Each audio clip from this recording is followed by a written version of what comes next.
राज्य सरकारने पावसाळ्याचे कारण पुढे करत राज्यातील सहकारी संस्थांच्या निवडणुका 30 सप्टेंबर पर्यंत लांबणीवर टाकल्या आहेत। तथापि निवडणुकांना स्थगिती देण्याच्या आदेशात पुन्हा एकदा सुधारणा करत ज्या संस्थांच्या निवडणुका उमेदवारी अर्ज विक्री आणि स्वीकृती या टप्प्यावर आहेत किंवा त्या पुढच्या टप्प्यावर आहेत अशा संस्थांच्या निवडणुका पूर्ण करण्यास या सुधारित आदेशाद्वारे परवानगी देण्यात आली आहे।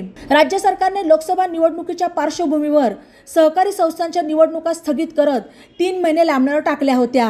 1 जून पासून निवडणुकांची प्रक्रिया सुरू करण्यास परवानगी देण्यात आली। तथापि पावसाळ्याचे दिवस विचारात घेऊन राज्य सरकारने सहकारी संस्थांच्या निवडणुका 30 सप्टेंबर पर्यंत लांबणीवर टाकण्याचा निर्णय घेतला। तथापि सदर आदेशात आता सुधारणा करण्यात आली असल्यामुळे भिंगारच्या महेश नागरी सहकारी पतसंस्थेची निवडणूक घोषित कार्यक्रमानुसार सुरू राहणार आहे। सध्या या पतसंस्थेचा उमेदवारी अर्ज माघारीचा टप्पा सुरू असून अर्ज माघारीसाठी 27 जून ही अंतिम मुदत आहे। त्यामुळे या संस्थेच्या संचालक मंडळाच्या 17 जागांसाठी होत असलेली निवडणूक नियमित टप्प्यानुसार सुरू राहणार असून 7 जुलै रोजी मतदान आणि मतमोजणी होणार असल्याची माहिती निवडणूक निर्णय अधिकारी अल्ताफ शेख यांनी दिली।